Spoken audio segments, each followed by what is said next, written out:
Assalamualaikum warahmatullahi wabarakatuh. Halo semuanya, perkenalkan nama aku Salwa Safira dari Prodi Agribisnis Fakultas Pertanian dari kelompok Nyelo Aeng 45. Di sini aku akan meresu materi yang tadi udah disampaikan. Pemateri pertama yaitu Bapak Zawawi Imron, seorang sastrawan, budayawan, penyair yang berasal dari Madura. Bahasa Melayu adalah bahasa yang sudah lama digunakan sebagai bahasa perdagangan dan komunikasi antar suku di wilayah Nusantara. Saat Indonesia mau merdeka dan membangun identitas nasional, bahasa Melayu dipilih sebagai bahasa dasar persatuan karena sudah dipahami luas oleh masyarakat di berbagai daerah. Putra Madura juga berharap kita semua menggunakan bahasa nasional, yaitu bahasa Indonesia. Bahasa Melayu itu kemudian dikembangkan dan diresmikan sebagai bahasa Indonesia yang kita pakai sekarang. Jadi, bahasa Indonesia itu sebenarnya turunan dari bahasa Melayu, tapi sudah mengalami penyesuaian, pembakuan, dan penambahan kosakata supaya lebih cocok dipakai oleh seluruh rakyat Indonesia. Pada tahun 2023 kemarin, Indonesia menjadi negara terindah di dunia, berada di urutan ke-6. Indonesia adalah tempat yang indah dibandingkan dengan tempat-tempat indah yang lain. 2 hours later. Pemateri kedua yaitu membangun generasi UTM kreatif oleh Dr. Erik Hermawan MTMM, perwakilan DPR RI Komisi 11. Digital mengubah fundamental kehidupan. Pandemi hanya mempercepat disruption. Apa sih itu viral?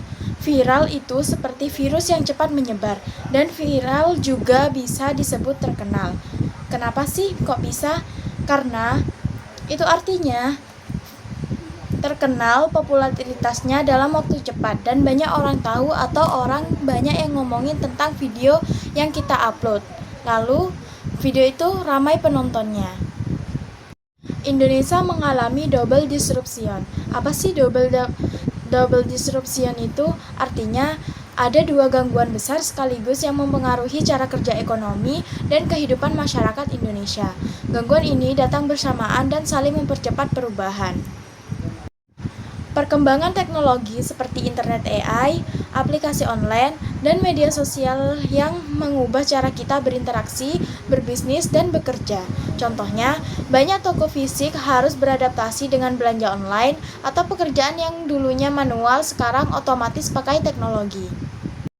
Disruption ekonomi dan sosial, perubahan besar di ekonomi global dan lokal, termasuk perubahan pola konsumsi, krisis ekonomi, perubahan demografi, sampai tantangan seperti pandemi. Misalnya, pandemi COVID-19 yang memaksa banyak orang kerja dari rumah dan mengubah kebiasaan belanja. Dampaknya buat Indonesia, bisnis harus cepat berinovasi, kalau enggak bisa kalah sama yang lebih gesit manfaatin teknologi. Masyarakat harus siap adaptasi dengan cara kerja dan gaya hidup baru. Pemerintah perlu buat regulasi dan dukungan yang tepat supaya perubahan ini bisa berjalan dengan lancar dan inklusif, enggak bikin banyak orang yang tertinggal.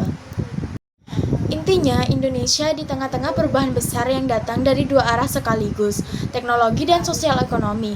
Kalau kita bisa menghadapinya dengan baik, peluang untuk maju juga besar banget. Tapi kalau nggak siap, resiko ketinggalan dan masalah sosial juga bisa muncul. Nah, itu dia video resum materi dari aku untuk hari ini. Terima kasih dan jumpa lagi untuk video resum materi yang besok. Terima kasih. Wassalamualaikum warahmatullahi wabarakatuh. Thank you, everyone! Thank you, Elmo!